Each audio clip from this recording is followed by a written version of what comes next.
Papa mummy के लिए best gift कारवा मिनी। जय मां जय मां जय मां जय मां जय मां जय मां।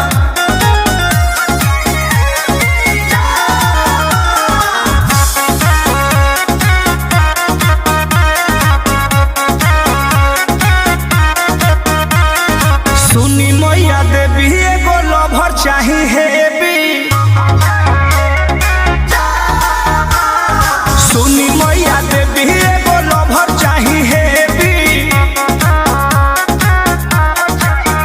खरा चिली ना होखे ढेर रसिली ना होखे। खरा चिली ना होखे ढेर रसिली ना होखे।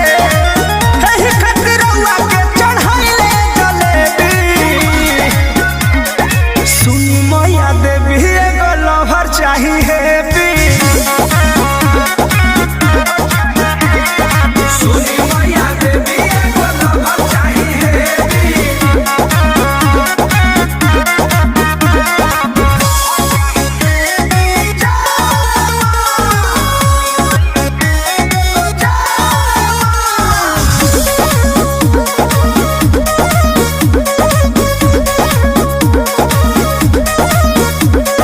जोड़ी बरियार कम सेट क दीही। हमारा के ओकर फेवरेट क दीही। ए माई जोड़ी बरियार कम सेट क दीही। हमारा के ओकर फेवरेट क दीही। पढ़ल लिखल होके पढ़े हेलो हाय बेबी। सुनी मैया देवी एगो लवर चाही हेबी। सुनी मैया देवी एगो लवर चाही हेबी।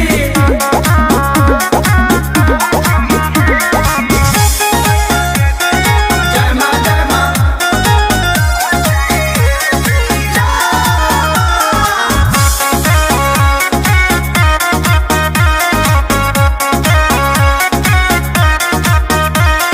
कृष्णा ने दर्द पर मोधे हरे।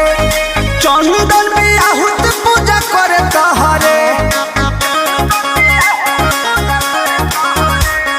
कृष्णा ने दर्द पर मोधे हरे।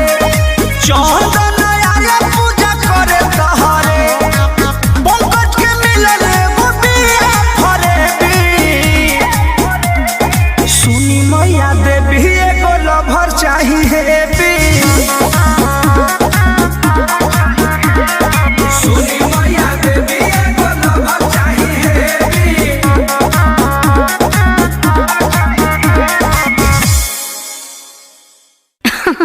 अरे पूरा इंडिया हिली बाबू, खाली तू देखत जा। जय मां जय मां